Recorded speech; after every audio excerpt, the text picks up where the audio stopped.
Assalamualaikum warahmatullahi wabarakatuh. Nama saya Randy Ferdiansyah dengan NIM 0505203054 dari kelas asuransi syariah 3B. Di sini saya akan menjelaskan peradaban Islam pada masa dinasti Fatimiyah di Mesir. Peradaban Islam pada masa dinasti Fatimiyah di Mesir terbagi menjadi 4, yaitu pada masa pertumbuhan pemerintahan, yang kedua kemajuan pada masa Daulah Fatimiyah, yang ketiga masa kejayaan pemerintah, dan yang keempat masa kemundurannya. Baiklah, saya akan menjelaskan yang pertama, sejarah lahirnya dinasti Fatimiyah. Setelah memperoleh banyak dukungan dan berhasil menegakkan pengaruhnya di Afrika Utara, Abu Abdullah Al-Husain menobatkan Said bin Husain As-Salamiyah sebagai penggantinya. Selanjutnya Said berhasil merebut kekuatan dan berhasil mengusir penguasa dinasti Aghlabiyah yang terakhir, yaitu Ziyadatullah III dari Tunisia, disusul dengan pendudukannya pada tahun 909 Masehi. Inilah awal berdirinya dinasti Fatimiyah di Afrika Utara. Berikut masa pertumbuhan pemerintahan pada masa dinasti Fatimiyah di Mesir. Pada masa pertumbuhan ini berada di bawah 3 khalifah, yaitu Ubaidillah Al-Mahdi, Al-Qaim, dan Al-Mansur. Pada masa ini, ibu kota Daulah Fatimiyah masih berada di Maroko. Tidak lama setelah berdiri Daulah Fatimiyah di Maroko 909 Masehi, maka Abdurrahman yang memerintah Daulah Umayyah di Spanyol, Khalifah Daulah Abbasiyah di Baghdad, Khalifah Daulah Umayyah di Cordova, dan Khalifah Daulah Fatimiyah di Mesir.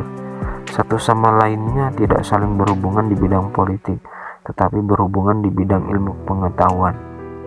Maka selama 20 tahun pertama dari berdirinya Daulah Fatimiyah selalu terjadi pergolakan di antara dua pemerintahan tersebut untuk memperebutkan Mesir. Yang berikutnya masa kejayaan pemerintahannya.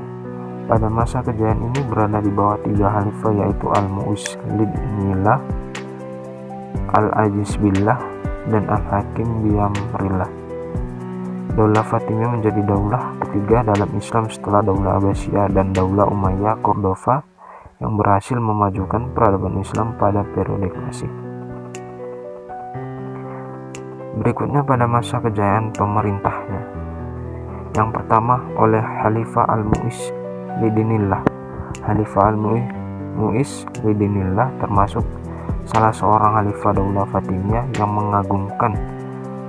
Dia adalah seseorang yang luas pengetahuannya, banyak mengetahui bahasa, sangat cinta pada ilmu pengetahuan dan sastra. Yang kedua Khalifah Al-Ajizbillah. Al-Mu'izlidnillah wafat pada tahun 975. Kedudukannya digantikan oleh anaknya Al-Ajizbillah. Pada masa pemerintahan Al-Ajizbillah, dia dapat mewarisi sumber kekayaannya dengan negara dari ayahnya, yang dapat dipergunakannya untuk lebih mengembangkan Daulah Fatimiyah. Yang ketiga, pada masa pemerintahan Khalifah Al-Hakim Biamrillah, kegiatan diskusi semakin dikembangkan dari istana beralih ke perpustakaan, karena perpustakaan juga mempunyai peranan penting dalam pengembangan ilmu pengetahuan. Yang ketiga, kemajuan pada masa Daulah Fatimiyah. Yang pertama, kemajuan pada bidang ekonomi. Penjelasan pertama, pajak Mesir dikenal sebagai negara yang kaya dari hasil-hasil pertanian karena tanah-tanah di lembah sungai Nil sangat subur. Maka pajak dari hasil pertanian tersebut turut serta menjadi sumber pemasukan keuangan negara. Berikut B.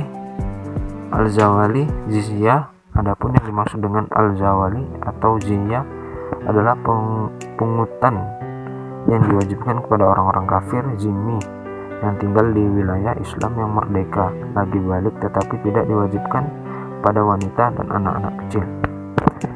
Yang C. Al-Makus artinya pajak bea cukai yang diwajibkan bagi industri-industri.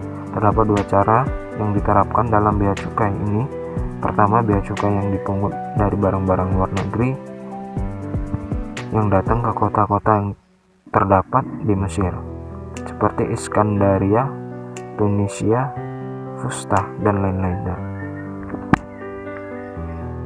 Yang berikutnya, kemajuan pada masa yang kedua. Perkembangan ilmu pengetahuan dinasti Fatimiyah memiliki perhatian besar terhadap ilmu pengetahuannya. Khalifah Al-Hadi sendiri adalah seorang penyair dan sangat menyenangi pendidikan. Yang ketiga, perkembangan seni dari arsitektur. Seni dan arsitektur pada masa Fatimiyah menghasilkan karya yang bernilai sangat tinggi berupa berbagai kerajinan baik di bidang tekstil, keramik, benda seni dari kayu, benda logam, dan batu kristal. Dan yang terakhir, pada masa kemundurannya, di antara kebijakan yang diambil Khalifah Daulah Fatimiyah pada masa berkuasa di Mesir adalah menyebarkan atau bahkan boleh dikatakan memaksakan paham Syiah.